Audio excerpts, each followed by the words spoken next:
They found her kneeling in the graveyard at midnight, whispering to the dead. And that was all the proof the town needed that Nora Sinclair didn't belong among the living. She'd always been strange. Even as a child, she'd known things she shouldn't: when Mrs. Patterson's cancer would take her, when the Henderson baby wouldn't survive the winter, when the old bridge would collapse 3 days before it did. Her mother had called it intuition. Her father had called it a curse. The town called it witchcraft. And in a place as small and superstitious as Millbrook, that word carried the weight of a death sentence. Nora had tried to hide it. God knows she'd tried. She'd bitten her tongue bloody, keeping silent, when she felt the cold press of approaching death around someone. She'd stayed home during full moons when the veil felt thinnest and the whispers of those beyond grew too loud to ignore. She'd pretended to be normal, ordinary, forgettable. But tonight, she'd broken. Tonight, when she'd felt her grandmother's spirit lingering by the fresh-turned earth, unable to rest, Nora had gone to her. She'd knelt in the damp grass and spoken the old words her grandmother had taught her when she was small, before either of them understood what Nora truly was. She'd helped guide that beloved spirit home, and Martin Crawford had seen her do it. By dawn, the entire town had gathered outside her apartment. They didn't carry torches. This was the modern world. After all, but their smartphones glowed like fireflies in the gray morning light as they recorded her shame. They shouted accusations through her door: freak, devil worshiper, demon. Her landlord gave her 20 minutes to pack and get out.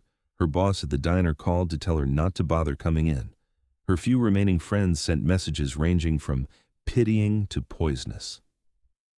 By noon, Nora stood at the town limits with 2 suitcases and nowhere to go. She was 23 years old, and her entire life had just collapsed around her ears. The bus that picked her up took her to the city, a sprawling, anonymous place where she thought she might disappear into the crowd. She found a women's shelter that asked no questions and spent 3 days in a fog of shock and grief. She'd lost everything: her home, her job, her community, the grave where her grandmother lay. The injustice of it burned in her chest like acid. On the 4th day, she went walking. She had no destination in mind, just the desperate need to move, to feel like she was going somewhere, even if she had no idea where that might be. The city was vast and cold, all steel and glass and hurrying strangers. No one looked at her. No one cared that her world had ended. She found herself in an old district she didn't recognize, where the buildings grew taller and stranger, where Victorian architecture twisted up toward the sky between modern towers. The streets here were quieter, cleaner, expensive. She didn't belong, but then again, she didn't belong anywhere anymore. That's when she felt it. A pull, like a hook behind her sternum, drawing her forward. She'd felt things like this before, the universe's way of pointing her toward something significant. Usually, she ignored it. Usually, following these feelings led to trouble. But she had nothing left to lose. The pull led her down a side street, then another, into a part of the city that felt older than the buildings around it. The air itself seemed different here, heavier, charged with something she couldn't name. And then she saw it, a building that shouldn't exist, a Gothic revival masterpiece of black stone and silver filigree, its spires reaching toward the darkening sky like fingers. The architecture was impossibly intricate, every surface carved with patterns that hurt to look at directly. No signs marked its purpose, no lights shone in its windows. But the massive front doors were open, just slightly, as if waiting for someone. For her. Nora's gift had never led her wrong, even when she'd wished it would. She climbed the stone steps, her heart beat loud in her ears, and pushed through the doors. The entrance hall stole her breath. Vaulted ceilings disappeared into shadow high above. White marble floors gleamed like ice, veined with silver. Candles burned in elaborate sconces along walls covered in tapestries, depicting battles between beautiful, terrible figures with 2 pale skin and 2 red mouths. The air smelled of old roses and older stone, and it was full of vampires. Nora knew what they were the moment she saw them, not because of their appearance, though they were indeed striking, with skin like moonlight and hair ranging from silver white to platinum, but because of what she felt rolling off them in waves: age, power, death worn like a crown. They moved through the hall with liquid grace, speaking in low voices, and every single one of them stopped to stare when she entered. A woman approached her first, tall and willowy, with hair the color of fresh snow pulled back from a face of sharp, pristine beauty. Her eyes were pale gray, almost silver, and they assessed Nora with the intensity of a predator deciding whether something was prey or threat. "You're human." The woman's voice was like silk over steel. "How did you get in here?"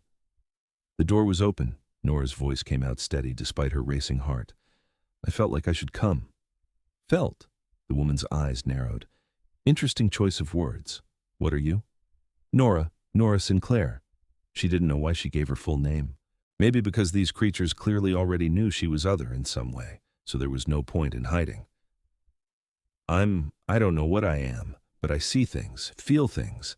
The dead speak to me sometimes." A ripple went through the watching vampires. Some looked intrigued, others looked hungry. The woman's expression remained carefully neutral. "Wait here." It wasn't a suggestion. The woman glided away, moving up a sweeping staircase with steps that seemed carved from a single piece of black stone. Nora stood in the center of the hall, acutely aware of all the eyes on her.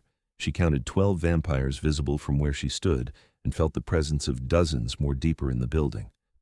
The weight of their attention made her skin prickle. Minutes passed, then more.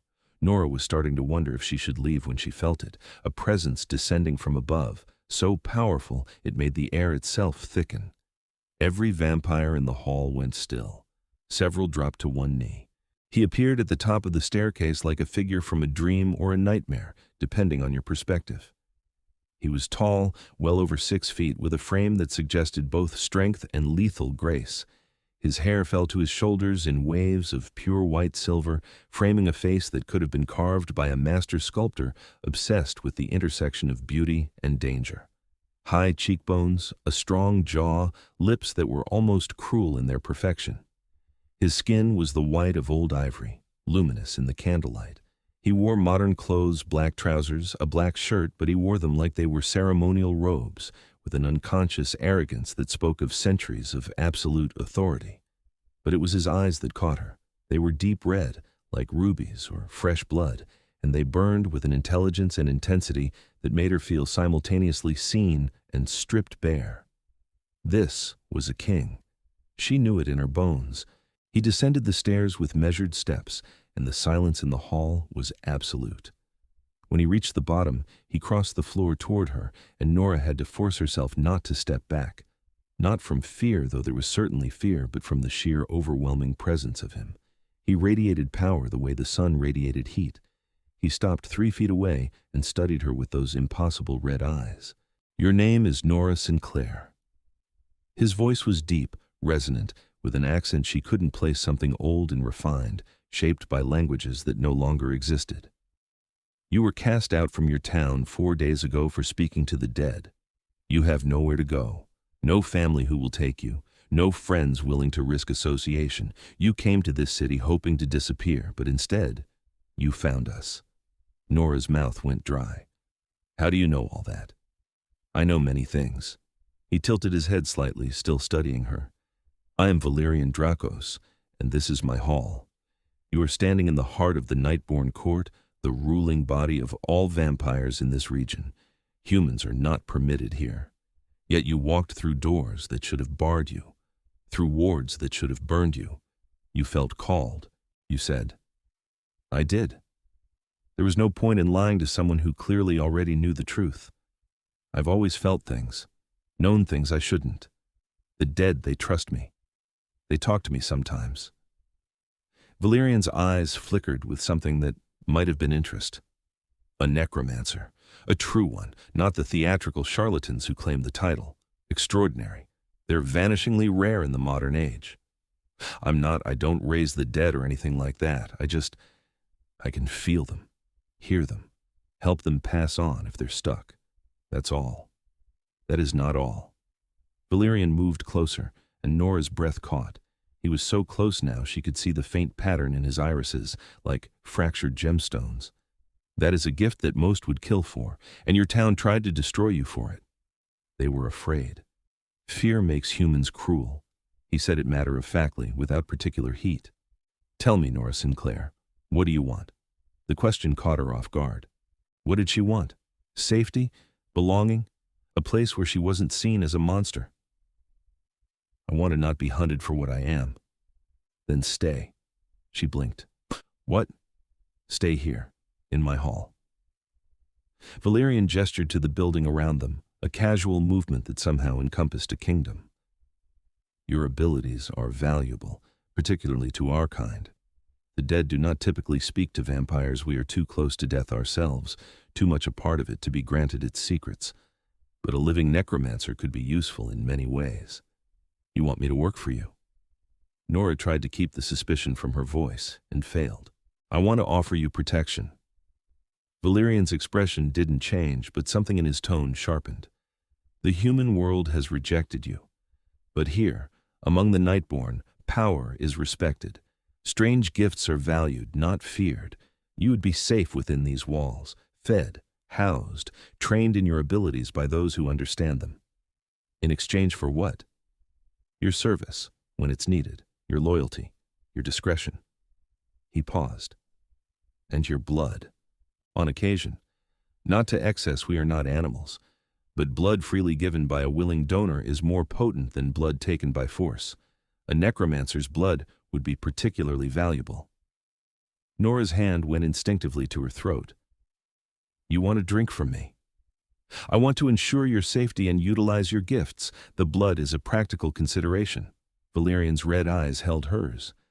But I give you my word, my sworn word as king of the Nightborn court, that no harm will come to you within these walls. You may refuse any request that makes you uncomfortable. You may leave at any time, should you choose. Why would you make such an offer to a stranger? For the first time, something like amusement crossed Valerian's face. Because you interest me. Because true necromancers are precious and rare, and it would be a waste to let you struggle alone in a world that doesn't understand you. Because I rule this court, and I can extend my protection to whomever I choose. He stepped back slightly, giving her space. Consider it. You need not decide this moment. But Nora was already deciding. What choice did she really have? Go back to the shelter, use her dwindling savings to rent a room somewhere, find some minimum wage job, and live in constant fear that someone would discover what she was? Or stay here, in this impossible Gothic palace, surrounded by vampires who at least understood what it meant to be other? I'll stay. The words came out before she could second-guess them. At least for now. I'll stay. Valerian's smile was small but genuine. Excellent. Seraphine will show you to your quarters and explain the rules of the court. He gestured, and the silver-haired woman who'd first approached Nora materialized at his side. Welcome to the Nightborn court, Nora Sinclair. I believe you'll find it far more accommodating than the world you left behind. He turned and walked away, and Nora realized she'd been holding her breath. Seraphine's expression was unreadable. Follow me. The quarters Seraphine led her to were on the 3rd floor, at the end of a long hallway lined with more of those disturbing tapestries. The room itself was larger than Nora's entire apartment in Millbrook had been, with high ceilings, tall windows currently covered by heavy blackout curtains, and furniture that looked antique and expensive. A massive 4-poster bed dominated one wall. A wardrobe that could have fit a family stood in the corner.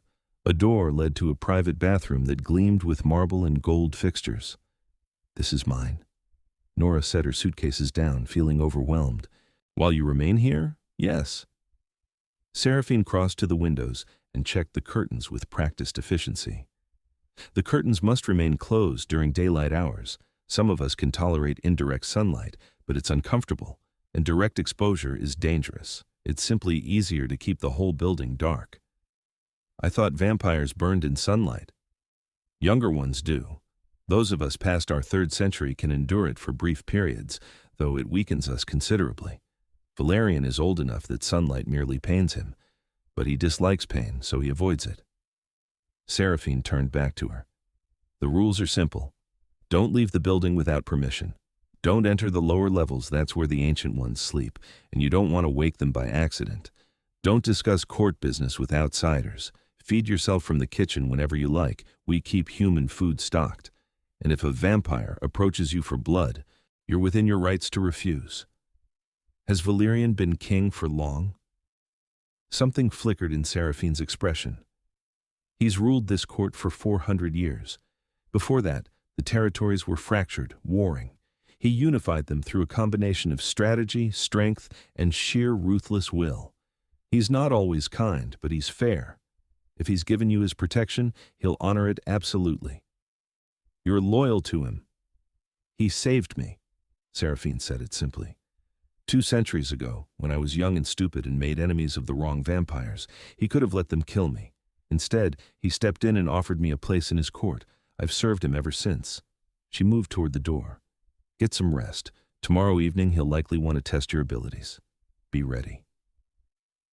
Then she was gone, the door clicking softly shut behind her. Nora stood in the center of the opulent room and tried to process everything that had happened. This morning, she'd woken in a shelter. Tonight, she was living in a vampire's palace, under the protection of a king who looked like a dark angel and spoke like he could command the world.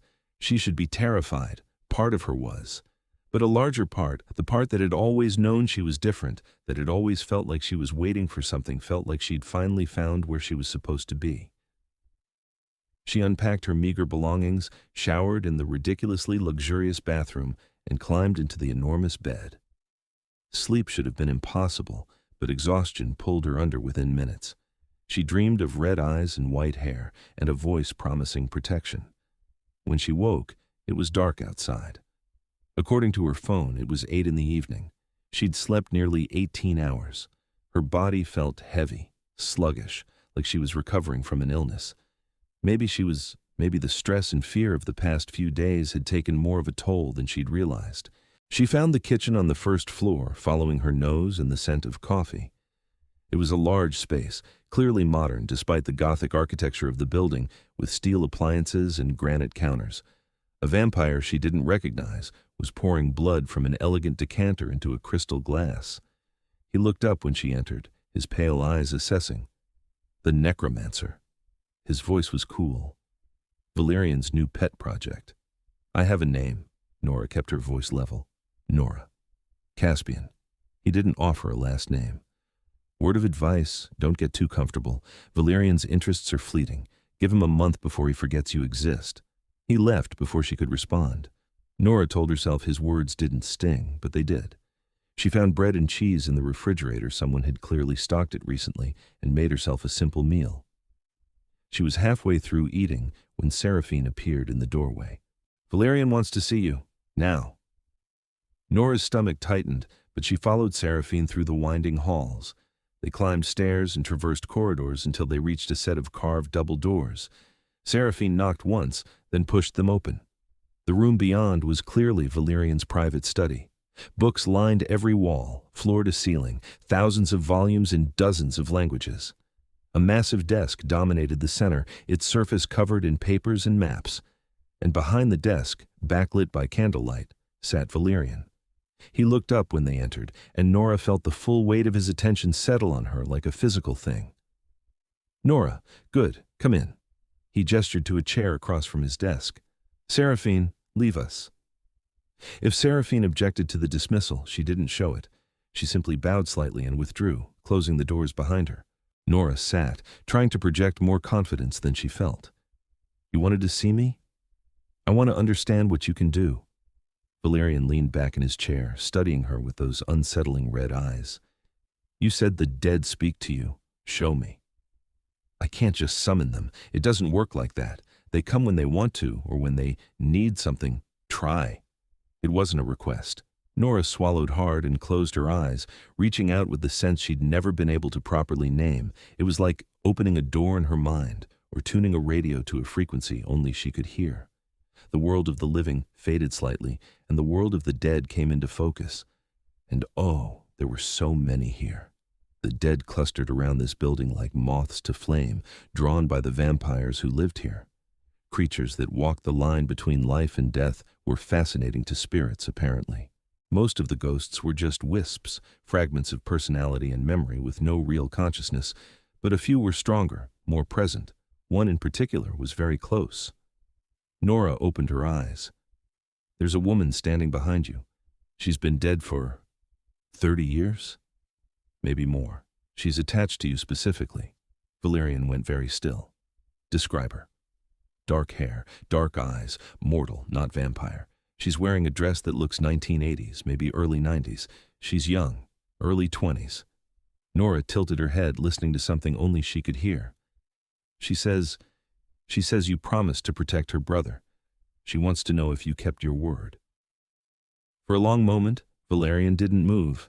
Then he said softly, "Tell her yes. I kept my word. Her brother lived a long, full life. He died of old age, surrounded by family, 5 years ago." Nora repeated the message.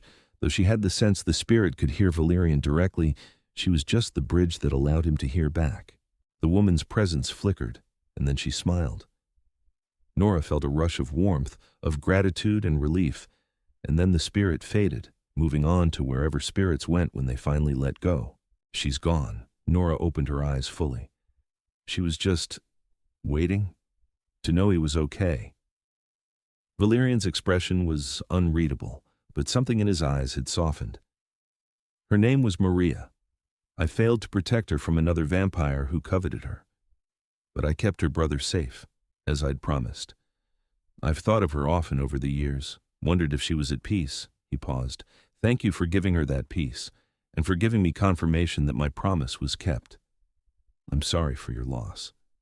It was a long time ago." But his voice said it still mattered. "Your gift is genuine, remarkable, actually. I've met necromancers before, but none with your level of sensitivity." He stood and moved around the desk. "I have a proposition for you." Nora tensed. "What kind of proposition?" "There's someone I need to speak to, someone who died 2 months ago under suspicious circumstances. His name was Thomas Everett. He was human, but he had dealings with vampires with me. Specifically, he was helping me track a group of rogue vampires who've been killing humans recklessly, threatening to expose our existence. He was murdered before he could give me the information I needed. If you could reach his spirit, ask him what he learned before he died." "You want me to question a murder victim's ghost?" "Yes." Valerian's red eyes burned. "These rogues are dangerous, Nora. They're killing indiscriminately, and it's only a matter of time before human authorities start noticing patterns. If our existence becomes public knowledge, it will be catastrophic for both our species. I need to find these rogues and stop them. Thomas's information could be vital." It made sense, and it was exactly the kind of thing Valerian would need a necromancer for. "Where did he die?" "His apartment, downtown. I can take you there tonight." "Ghosts don't always linger at the place of death. He might have moved on already." "He was murdered violently and suddenly. He's lingering." "I can feel it." Valerian's expression was grim. "Will you help me?" Nora thought of Maria, waiting 30 years just to know her brother was safe. Thought of all the spirits she'd helped over the years, giving them the peace or closure they needed. This was no different, and if it helped stop vampires from killing innocent people. "I'll try. That's all I ask." An hour later, Nora found herself in a car with Valerian, a sleek black sedan that probably cost more than she'd made in her entire life, driving through the city's nighttime streets. He drove with the same fluid confidence he seemed to apply to everything, and Nora found herself sneaking glances at his profile. In the intermittent streetlights, he looked carved from marble, impossibly beautiful and utterly inhuman. "How old are you?" she asked before she could stop herself. "Actually, sorry, that's probably rude. I was born in 1523. Valerian said it casually, the way someone might mention they were born in July. "I've been vampire since 1548, when I was 25. So I'm just over 500 years old, give or take a few years." 500 years. Nora's mind struggled to grasp it. What was it like, being alive that long?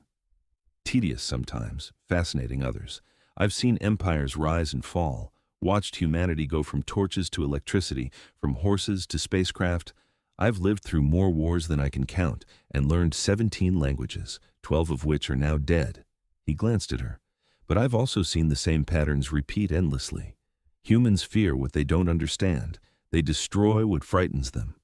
Your town's reaction to you is nothing new. I've seen it 1,000 times.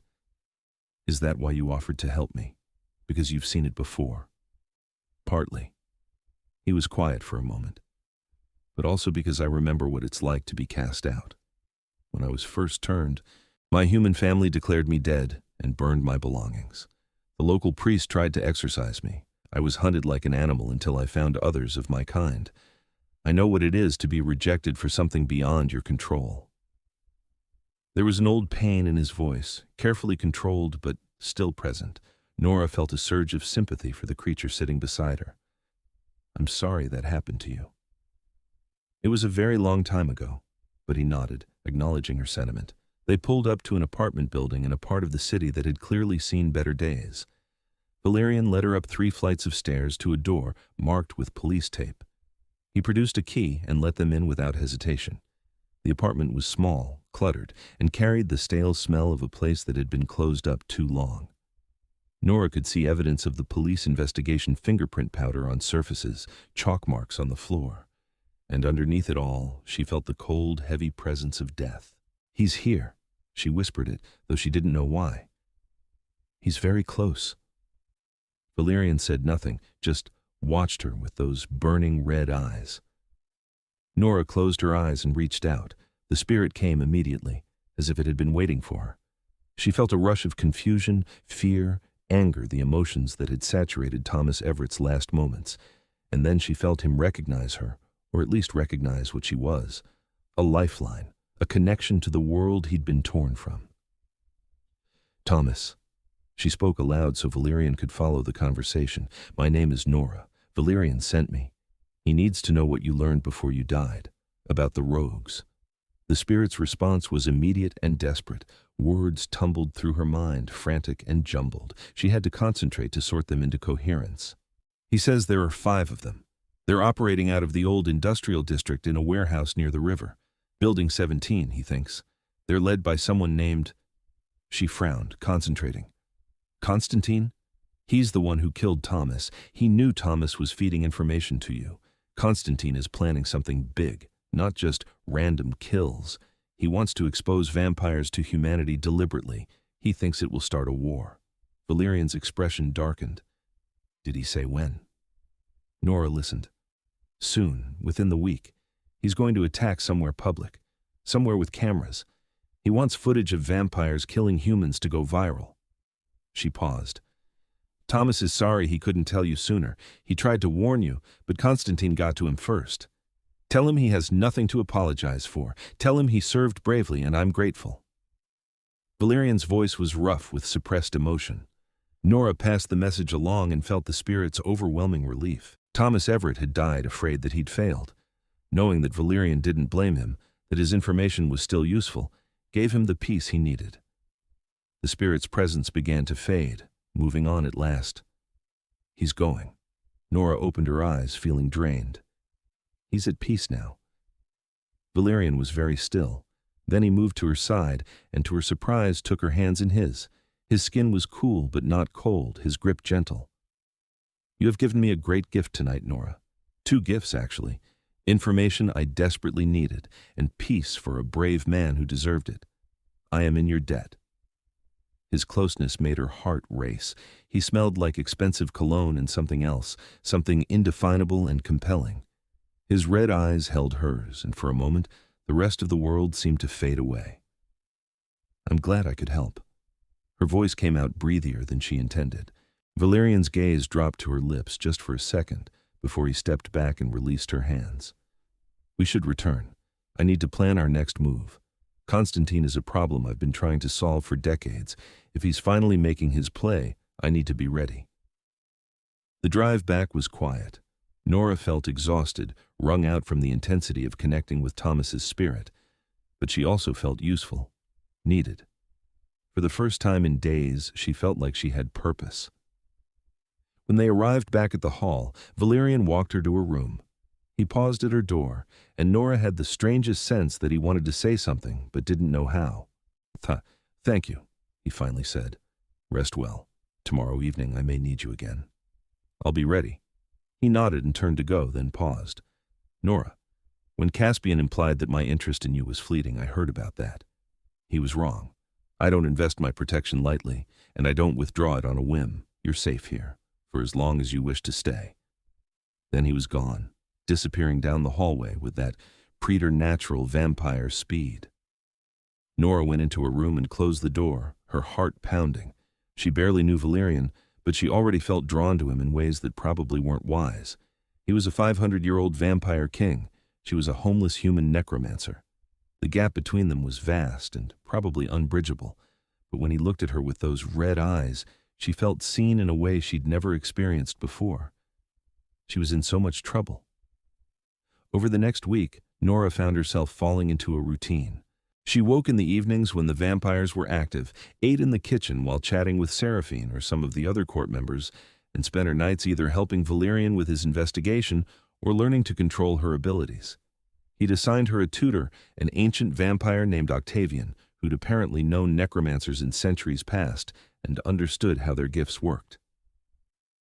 "You've been suppressing your power your whole life," Octavian told her one evening as they worked in one of the hall's many sitting rooms. He was older than Valerian, his face lined in a way vampire faces rarely were, his white hair pulled back in a neat queue. "Trying to hide it, push it down. That's why it exhausts you so much when you use it. You're fighting yourself." "I had to hide it. People were afraid." "I understand, but you're safe now. You need to learn to embrace what you are, not fight it." He held out a small object, a locket on a chain.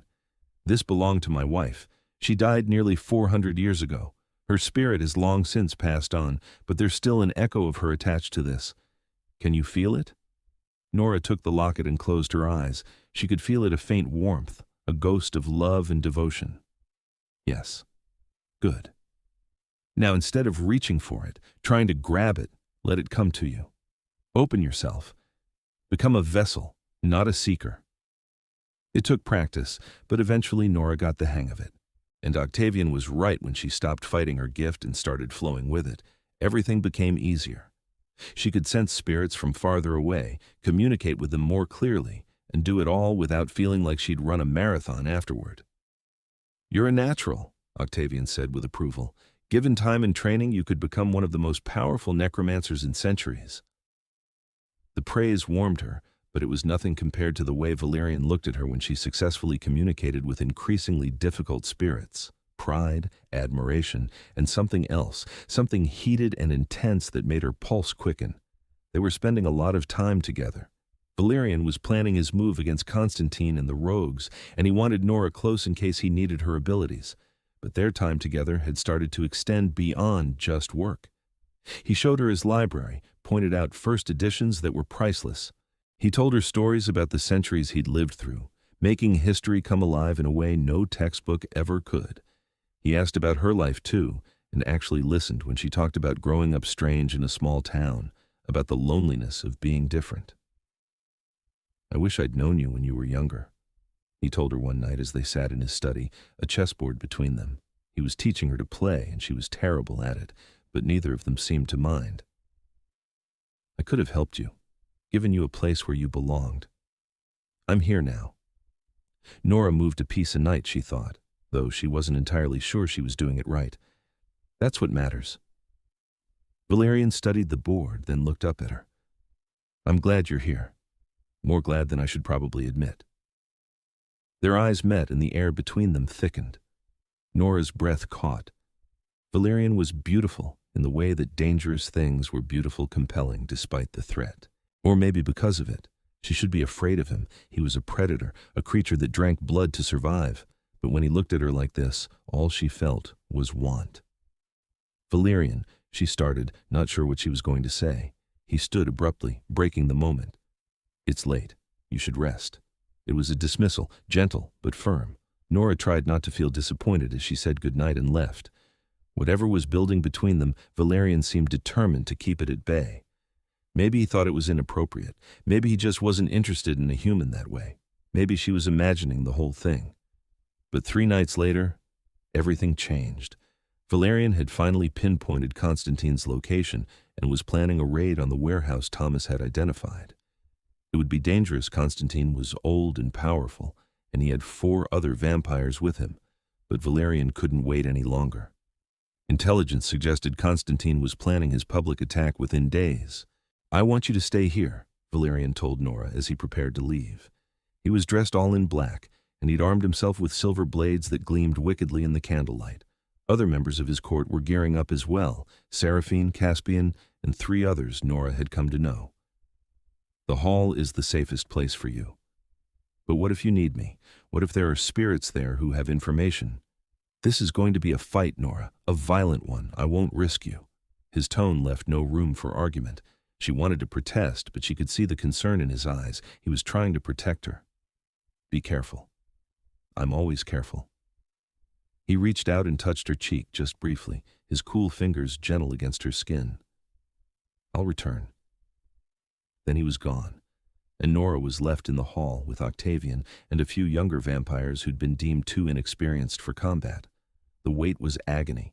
She tried to read, to practice her abilities, to do anything to distract herself, but all she could think about was Valerian walking into danger. She cared about him. More than cared. Somewhere over the past week, she'd started falling for the Vampire King, and the realization terrified and thrilled her in equal measure. Hours passed. Nora was pacing in the main hall when the front doors burst open. Seraphine half-carried, half-dragged Valerian inside, and Nora's heart stopped. He was covered in blood. His shirt was shredded, and she could see deep gashes across his chest and arms. His face was pale even by vampire standards, and his red eyes were glazed with pain. What happened? Nora rushed to his side. Ambush! Seraphine's voice was tight. Constantine had more vampires than we thought. We killed him and most of his followers, but Valerian took a blade meant for me. Silver, coated with something that's slowing his healing. Get him to his chambers. Octavian appeared, his expression grim. We need to extract the toxin before it spreads further. They carried Valerian up the stairs. Nora followed, feeling helpless. Valerian's chambers were even more luxurious than her room, all dark wood and rich fabrics. But she barely noticed. They laid him on the massive bed, and Octavian began examining the wounds with practiced efficiency. The others? Valerian's voice was weak. Caspian took a bad hit, but he'll recover. Everyone else is fine. Seraphine looked at Octavian. Can you save him? The toxin is vampiric in origin, something old. It's trying to shut down his system, force him into torpor. Octavian's hands moved over the wounds. I can slow it, but I can't stop it entirely. He's going to be vulnerable for at least a week while his body fights this off. A week? Seraphine looked alarmed. The court will sense his weakness. There are those who might see this as an opportunity. Then we keep it quiet. Octavian's voice was firm. As far as anyone outside this room knows, Valerian is fine, just recovering from normal combat injuries. They worked on him for hours. Nora stayed, refusing to leave even when Seraphine suggested she might be more comfortable elsewhere. She held Valerian's hand when Octavian had to dig into the wounds to extract traces of the toxin, felt his fingers tighten around hers as he fought not to show pain. Finally, Octavian sat back. That's all I can do. He needs rest and blood, a lot of blood. His body will burn through it fighting the toxin. I'll arrange for donors, Seraphine said. No. The word came out before Nora fully thought it through. Use me. Everyone turned to stare at her. Nora, you don't have to, Seraphine started. I want to. Nora looked down at Valerian, whose red eyes had fixed on her with an intensity that made her shiver. He's protected me. Let me help him.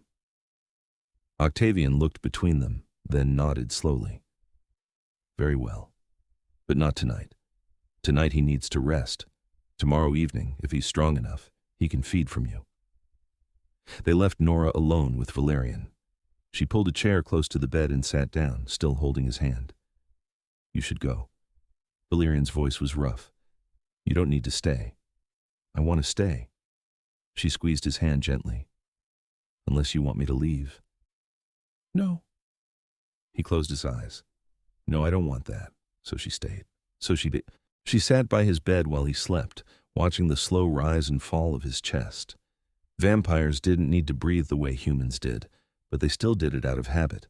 It made him seem more human, more vulnerable. She must have dozed off at some point, because she woke to find dawnlight creeping around the edges of the blackout curtains and Valerian watching her.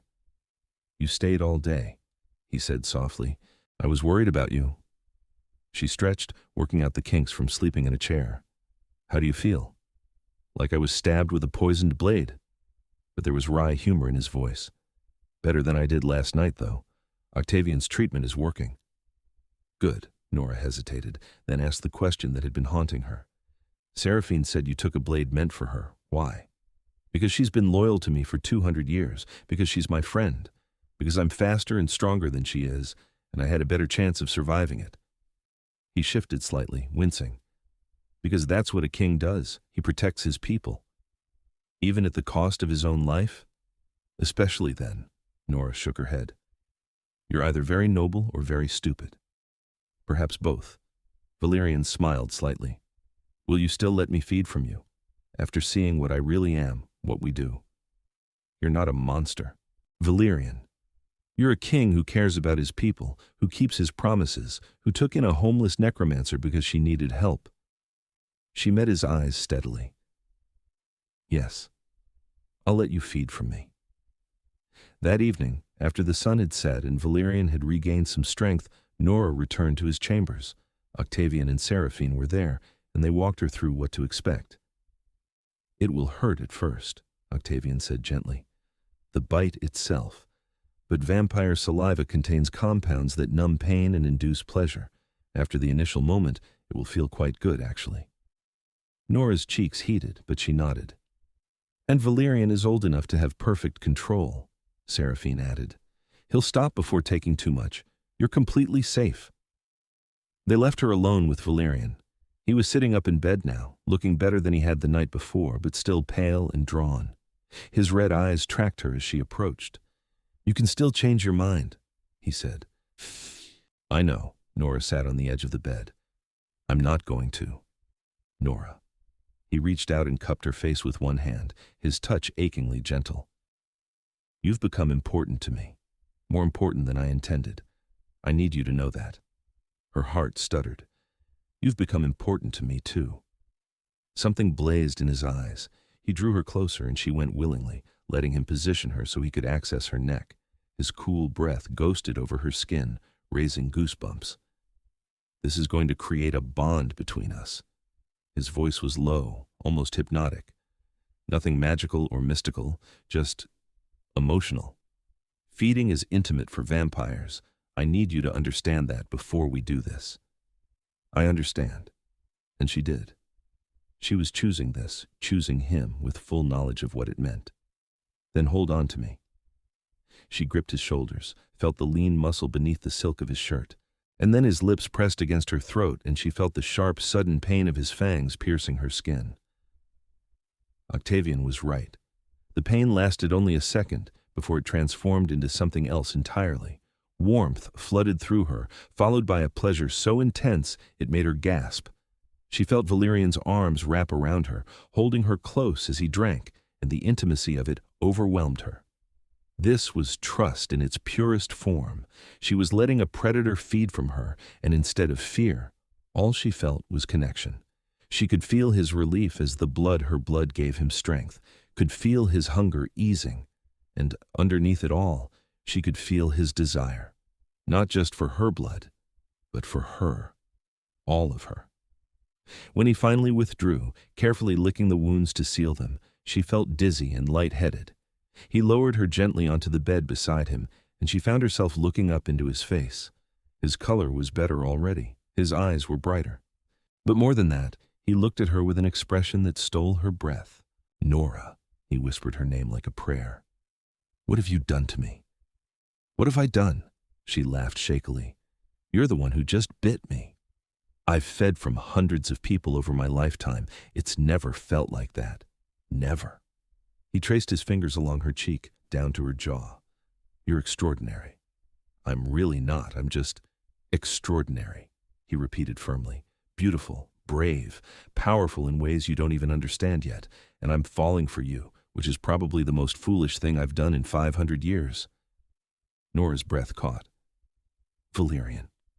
I know all the reasons this is a terrible idea. You're human. I'm not. You've been here barely 2 weeks. There's a vast difference in age and experience between us. You're vulnerable and grateful, and I've been in a position of power over you. All excellent reasons to keep my distance. He leaned closer. But I find I don't care about any of that. I want you, and if you want me too, I'm not strong enough to deny us both. I want you. The words came out without hesitation. I've wanted you almost since the moment I met you. Then God help us both. He kissed her. It was gentle at first, tentative, as if he was afraid of frightening her. But Nora kissed him back with all the pent-up longing of the past 2 weeks, and his control shattered. The kiss deepened, became hungry and desperate. His hands tangled in her hair, and she gripped his shoulders, trying to pull him closer. Despite the injuries, she knew he was still healing. He pulled back, breathing hard. We should stop. You're weak from the feeding. I'm fine. She was lightheaded, yes, but she'd never felt better in her life. Don't stop. Please don't stop. Nora, his voice was strained. If we do this, if we take this step, there's no going back. I will be yours, completely and utterly, and I will be possessive and protective in ways that might suffocate you. It's my nature. Good. She pulled him back down. Because I'm going to be possessive right back. His laugh was low and delighted. Then we're both doomed. They spent that night tangled together, learning each other with hands and mouths and whispered words. Valerian was careful with her, constantly checking that she was all right, that she wanted this. And Nora gave herself to him completely, holding nothing back.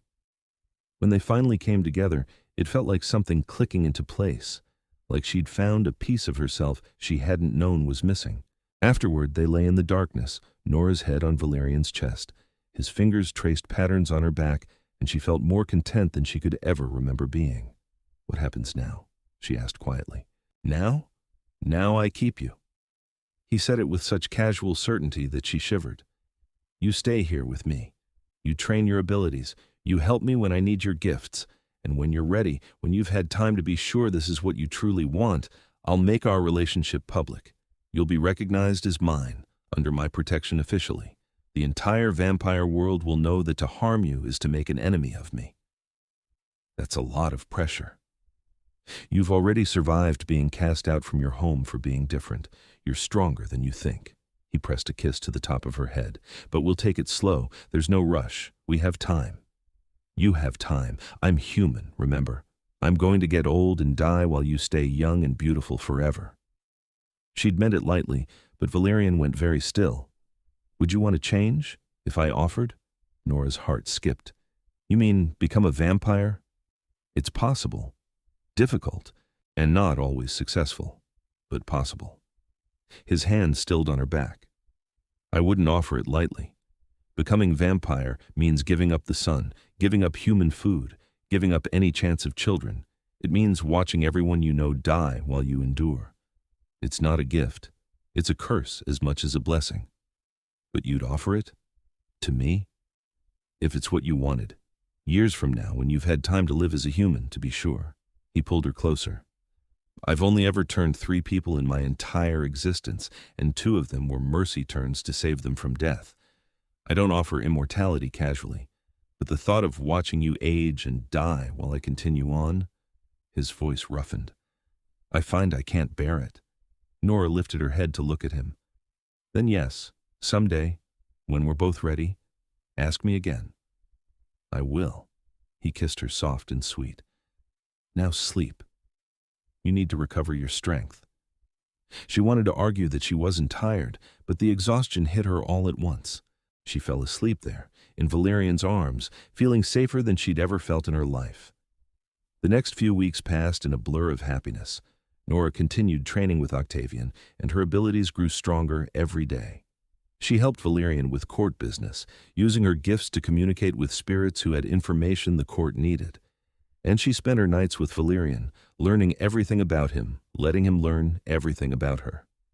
He was possessive, as he'd warned. When other vampires looked at her too long or stood too close, Valerian's eyes would flash red, and his entire demeanor would darken until they backed off. But he was also tender in ways she never expected. He brought her flowers picked from the hall's hidden garden. He read to her in languages she didn't understand, just because he liked how they sounded. He listened when she talked about her fears and dreams, and he shared his own in return. I never thought I'd feel this way again. He told her one night as they lay together in his chambers. I loved once, when I was still human. She died in childbirth a year after I was turned. I couldn't even go to her funeral. It was during the day. I thought that was it, that I'd had my chance at love and lost it. I'm sorry. Nora laced her fingers through his. Don't be. It was 5 centuries ago. I've made my peace with it. He turned to look at her. But I never expected to feel this way again. You've reminded me what it is to want someone, to care about someone, to fear for someone's safety. You've made me feel alive in a way I haven't in centuries. You've done the same for me, Nora said honestly. My whole life, I felt like I was waiting for something, like I was meant for something other than hiding in a small town, pretending to be normal. And then I found you, and everything made sense. We found each other, he corrected gently, and I'm not letting you go. But their happiness couldn't last undisturbed forever. 3 weeks after the battle with Constantine, trouble came calling in the form of a vampire named Draven. He arrived at the hall with a contingent of followers, demanding an audience with Valerian. Nora was in the library when Seraphine found her, looking worried. Draven is here. He's from the Old Council, the group that oversees all vampire territories in the Americas. They've heard about you.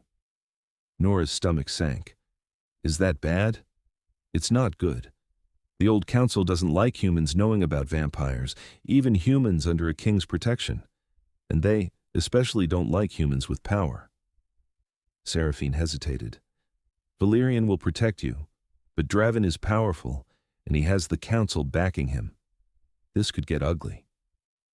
Valerian summoned Nora to the main hall, where Draven waited. The visiting vampire was tall and imposing, with white hair pulled back severely and eyes like chips of ice. He regarded Nora the way someone might regard an interesting insect. So this is the necromancer. His voice was cold. The human who sees ghosts and has caught the king's attention. This is Nora Sinclair. Valerian stood beside her, and she could feel the tension radiating from him. She is under my protection and serves this court with distinction. She is a security risk, Draven countered. A human with knowledge of our kind and abilities that could be used against us. The council wants her dealt with. Dealt with? Nora felt ice in her veins. Turned or killed. We can't have a human necromancer wandering free with the knowledge she possesses. She's not wandering free. She's here, under my protection. Valerian's voice dropped to a dangerous purr. And the council has no authority to demand her death or turning. I rule this territory, Draven, not you. You rule at the council's pleasure. Draven's eyes flashed. They can remove you just as easily as they granted you this territory 400 years ago. They can try. Valerian moved to stand between Nora and Draven. But I face down worse than the council. If they want to challenge me, tell them to come themselves. Don't send lackeys to make threats. The tension in the room was suffocating. Nora could see other vampires gathering, aligning themselves. Most stood with Valerian, but a few drifted toward Draven. The court was dividing. Valerian, Draven's voice was almost pitying. You've ruled well for centuries. Don't throw it all away for a human girl. She's not just a human girl. She's mine. Valerian's voice rang with absolute certainty. And I will burn this city to ash before I let anyone harm her.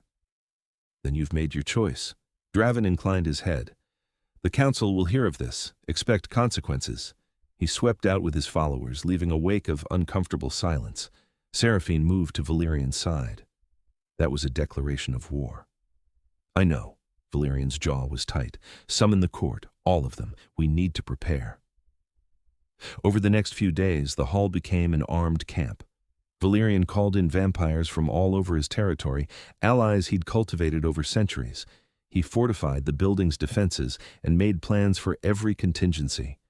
And through it all, Nora felt crushing guilt. This is my fault, she told Valerian one evening as he reviewed maps in his study. You're risking everything because of me. Maybe I should just leave. No, he didn't even look up. That's not an option. But if I left, the council would have no reason to move against you. They'd hunt you down and kill you within a week. Now he did look at her, his red eyes blazing. Do you think I'd allow that? Do you think I could live with myself if I cast you out to save my own position? I don't want you to lose everything because of me. You are everything. He stood and crossed to her, taking her hands in his. Don't you understand? I've ruled for 400 years. I've built an empire, commanded armies, survived countless threats, And I would give up all of it, the crown, the territory, every bit of power I've accumulated before I'd give you up. That's insane. That's love. He pulled her close. I love you, Nora. Completely. Utterly. More than I've loved anyone in 5 centuries. And I will not lose you. Not to the council, not to fear, not to anything. Tears pricked Nora's eyes. I love you too, so much. I don't want to be the reason you fall. Then be the reason I fight. He kissed her forehead. Be my strength, not my weakness. Stand with me. Help me show the council that humans and vampires can work together, that your gifts are an asset, not a threat. I don't know if they'll listen. Then we'll make them listen.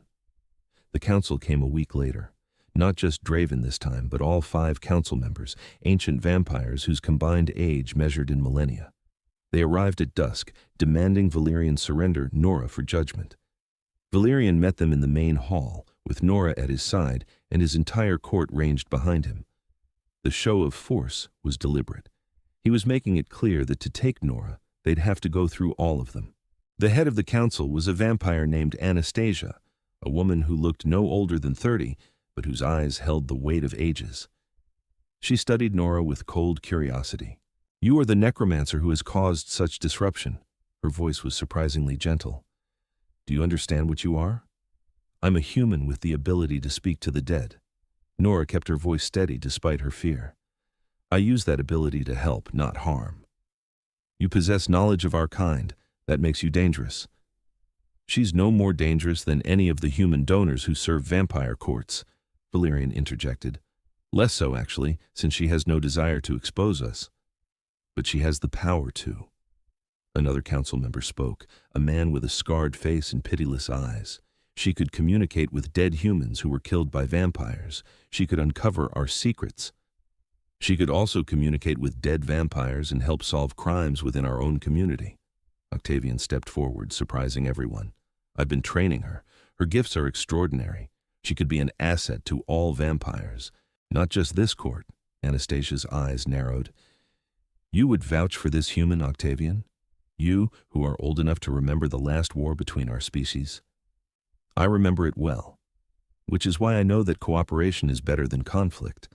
Octavian's voice was firm. Nora Sinclair is not a threat. She's a bridge between our worlds. Killing her or forcing her to turn before she's ready would be a waste. The council members conferred in low voices. Nora felt Valerian's hand find hers, squeezing gently. Whatever happened, they were in this together. Finally, Anastasia spoke. We will propose a compromise. Nora Sinclair may remain human, but she must be bound to this court, specifically bound to you, Valerian. If she breaks our laws or exposes our kind, you will be held responsible. Her crimes become your crimes. Her failures become your failures. I accept those terms. Valerian didn't hesitate. And she must provide her services to the council when called upon, not frequently, but when we have need of a necromancer's gifts. That's acceptable, Nora spoke before Valerian could. As long as you're not asking me to do anything that harms innocent people. We police our own kind, not humans. Your conscience can remain clear. Anastasia inclined her head slightly. Very well. Let it be known. Nora Sinclair is under the protection of King Valerian Dracos, and by extension under the protection of the council itself. To harm her is to violate council law. Relief flooded through Nora so intensely it made her dizzy. Valerian's arm came around her waist, steadying her. Thank you. He said it with genuine respect. The council's wisdom is appreciated. See that you don't make us regret this decision. Anastasia's gaze swept over them both. And Valerian? We've known you for 4 centuries. We've never seen you fight for someone the way you fought for this human. Don't lose yourself in love. You're still a king. Act like it. I am acting like a king. Valerian's voice was quiet but firm. I'm protecting what's mine and defying anyone who threatens it. That's what a king does. Anastasia smiled slightly. Perhaps you're right. Go on then. Rule your territory. Love your human. Just remember that the council is watching. They left as dramatically as they'd arrived, and the tension in the hall broke. Vampires began talking excitedly, and Seraphine actually laughed a rare sound. You did it, she clapped Valerian on the shoulder. You actually faced down the council and won. We did it, Valerian looked down at Nora. Together. That night, after all the celebrating was done and the court had settled, Nora and Valerian retreated to his chambers. They made love slowly, tenderly, reaffirming the bond between them.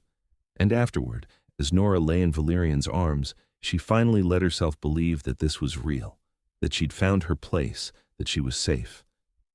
I'm never letting you go, Valerian murmured against her hair. You know that, right? Good, because I'm not going anywhere. Nora tilted her head to look at him. This is my home now. You're my home. And you're mine, he kissed her softly. My love, my necromancer, my Nora. The months that followed were the happiest of Nora's life. She settled fully into her role at the court, becoming known throughout the vampire community as a valuable resource.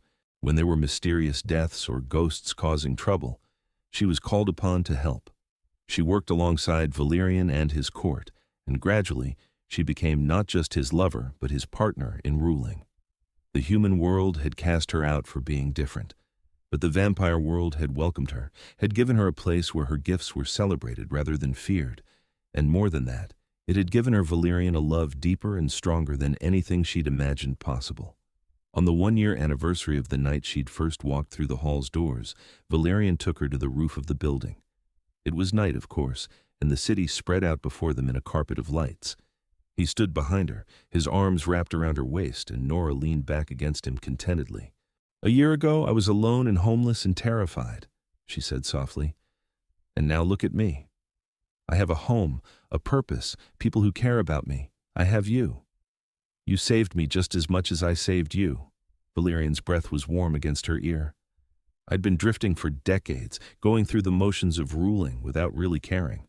You reminded me what it means to have something worth protecting, someone worth fighting for. I love you.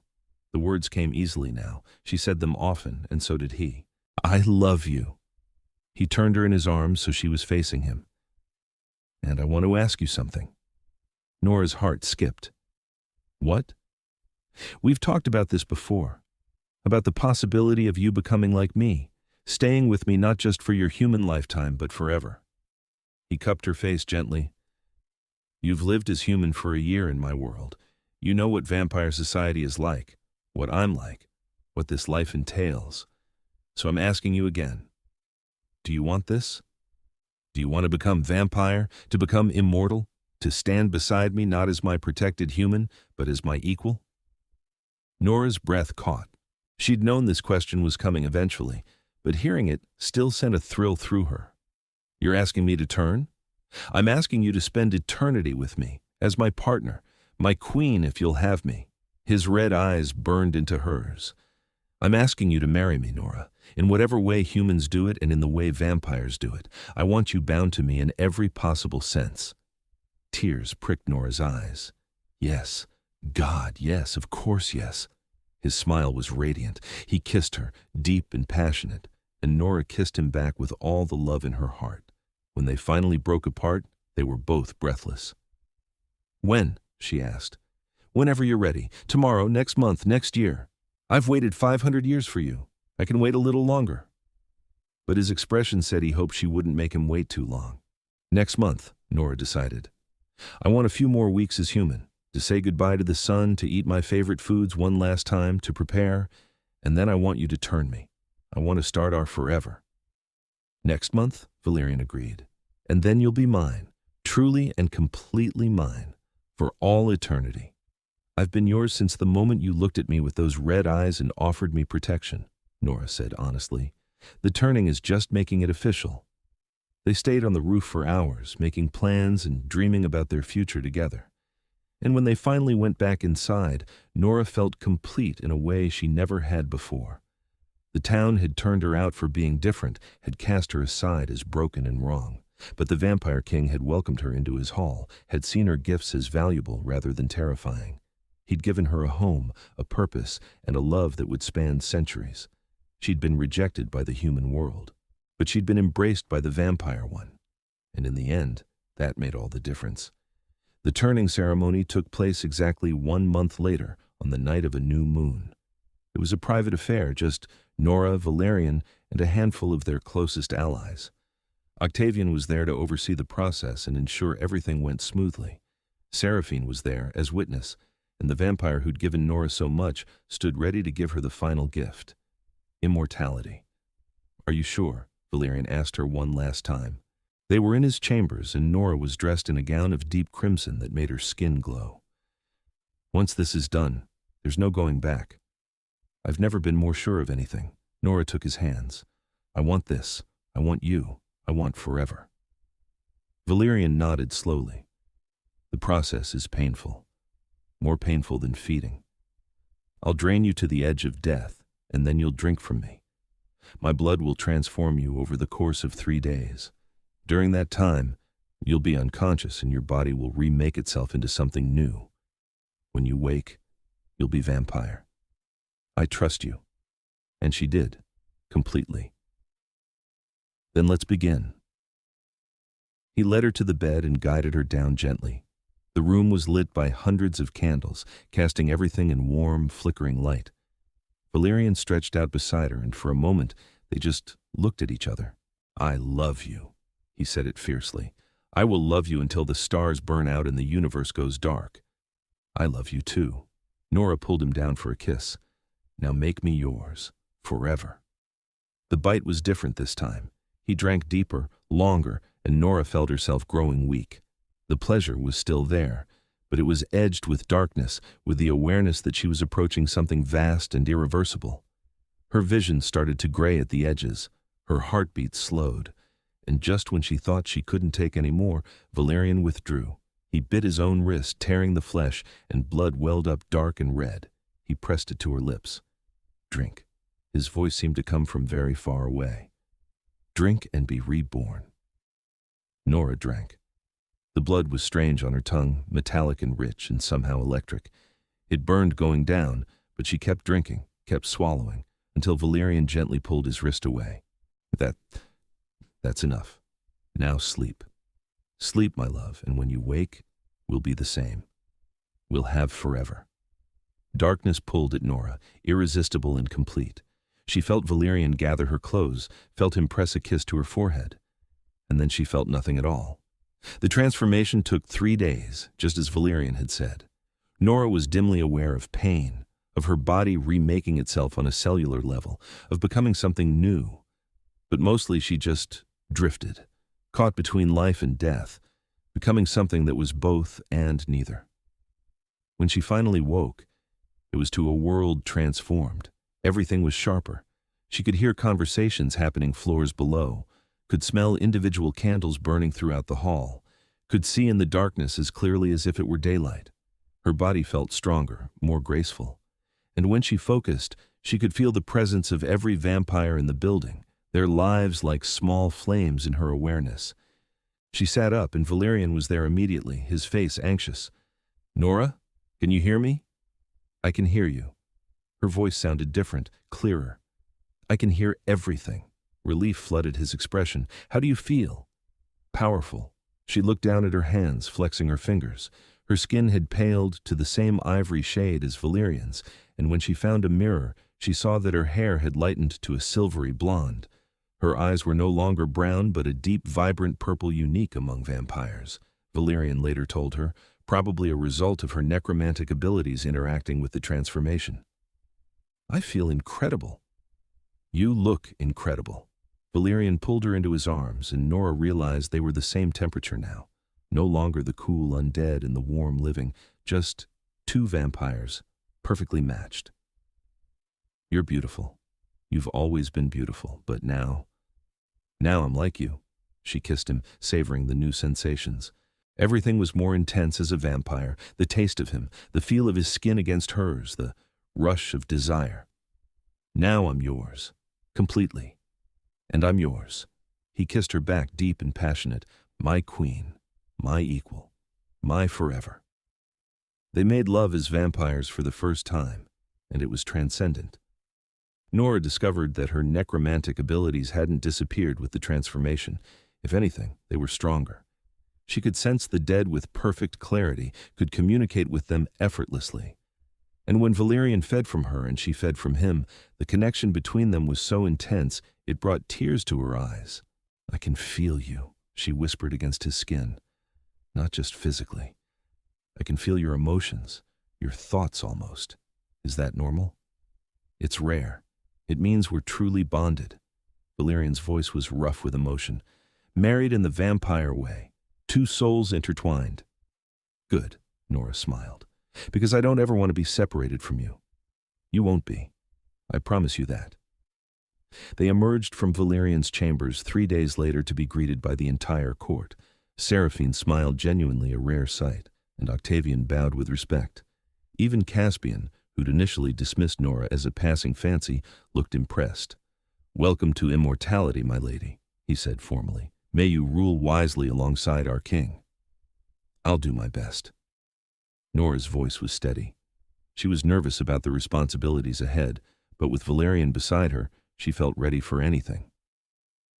Valerian made the announcement formal that night, calling the entire court to assembly. He stood before them with Nora at his side, and his voice rang with authority and pride. "Let it be known throughout all vampire territories. Nora Sinclair is now Nora Dracos, my wife and queen. She rules this court alongside me, with all the power and authority that entails. To disrespect her is to disrespect me. To harm her is to declare war on this entire territory. She is mine, and I am hers, for all eternity." The court erupted in applause and cheers. Nora felt overwhelmed by the acceptance, by the warmth directed at her from these creatures who'd once been strangers. She'd found more than a home here. She'd found a family. The months and years that followed were filled with purpose and joy.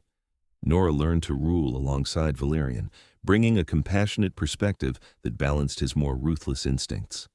She continued to use her necromantic gifts, helping to solve disputes and mysteries throughout the vampire community. And she loved Valerian with a depth and intensity that only grew stronger with time. The human world had cast her out, had feared and rejected her for being different, but the vampire world had embraced her. And in doing so, it had given her everything she'd ever wanted: a place to belong, work that mattered, and a love that would last forever. 20 years after she'd first walked through the doors of the Nightborn court, Nora stood on that same roof where Valerian had proposed, looking out over the city. Valerian came to stand beside her, slipping his arm around her waist in the familiar, comfortable way of couples who'd been together for decades. "Do you ever regret it?" he asked. "Giving up your humanity? Your mortal life?" Nora thought about it honestly, then shook her head. "No, not for a second. That life, it was small and frightened and lonely. This life, with you, with our court, with a purpose, this is what I was always meant for. I'm glad," he pulled her closer, "because I'm selfish enough to be grateful that you chose this, chose me." "We chose each other," Nora corrected. She turned in his arms, looking up at the face she'd loved for 2 decades and would love for centuries more. "And we'll keep choosing each other. Forever." "Forever," Valerian agreed. He kissed her softly, and Nora felt the bond between them sing with contentment. "My necromancer queen. My vampire king." They stood together on the roof, 2 immortals bound by love and choice, and looked out at the world they'd built together. The town had turned her out for being different, but the vampire king had welcomed her into his hall, and together they'd created a forever that was worth every moment of the pain it had taken to get there. The story of the necromancer and the king became legend in vampire circles, a tale of love-crossing boundaries, of acceptance found in unlikely places, of 2 souls meeting and recognizing each other across the divide between life and death. And whenever young vampires asked Valerian what made a good ruler, he always gave the same answer. Find someone who sees you completely and loves you anyway. Protect them with everything you have. And never, ever let the world tell you that your love is wrong just because it's different. And then he'd smile and pull Nora close, and everyone who saw them together could feel the truth of those words. The town had tried to destroy her, but the vampire king had saved her, and in saving each other, they'd both found their way home. Their forever had only just begun.